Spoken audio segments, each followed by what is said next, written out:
మమ్మల్ని ఇద్దరిని ఇక్కడికి రమ్మని చెప్పి నువ్వేటి వెళ్ళిపోయావు? ఒక అద్భుతమైన ప్లాన్ వేశాను. అది ఇంప్లిమెంట్ చేయడానికి ఆ మాత్రం టైం పడుతుంది కదా.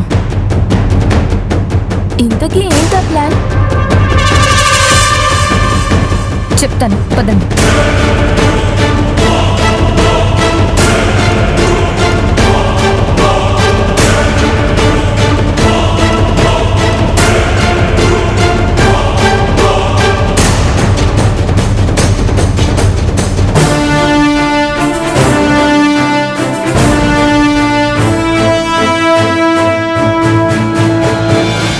మీ నిశ్చితార్థపు ఉంగరాలు అత్తయ్య సెంటిమెంట్గా చేయించిన ఈ ఉంగరాలు పోతే నిశ్చితార్థం ఆపడానికి ప్రయత్నం చేసినట్టే కదా.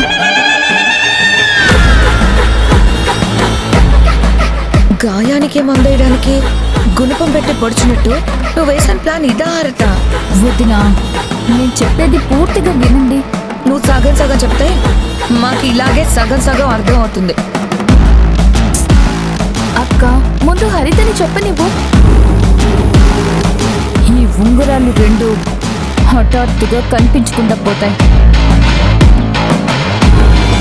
ఎక్కడున్నాయా అని వెతకడం మొదలు పెడితే నీలవేణి రూంలో బయటపడతాయి.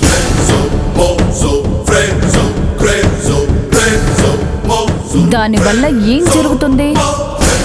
నిశ్చితార్థం ఆపడానికి నీలవేణి ప్రయత్నించిందని అందరూ నమ్మడం జరుగుతుంది. కరెక్టే హరిత. నిశ్చితార్థం ఆపడానికి ప్రయత్నిస్తుందనే కారణంతో ఇంట్లో వాళ్లే దాన్ని బయటకు పంపిస్తారు.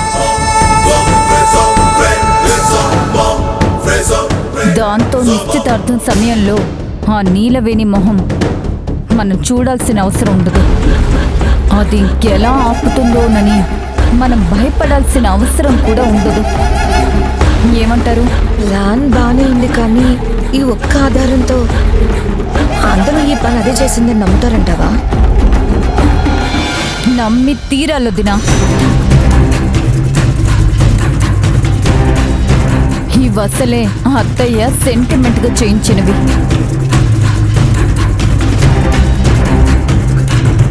ఏ దురుద్దేశం లేకుండానే నీలవేణి ఈ ఉంగరాలు తీసిందా అని అందరూ ఆలోచించడం మొదలు పెడతారు.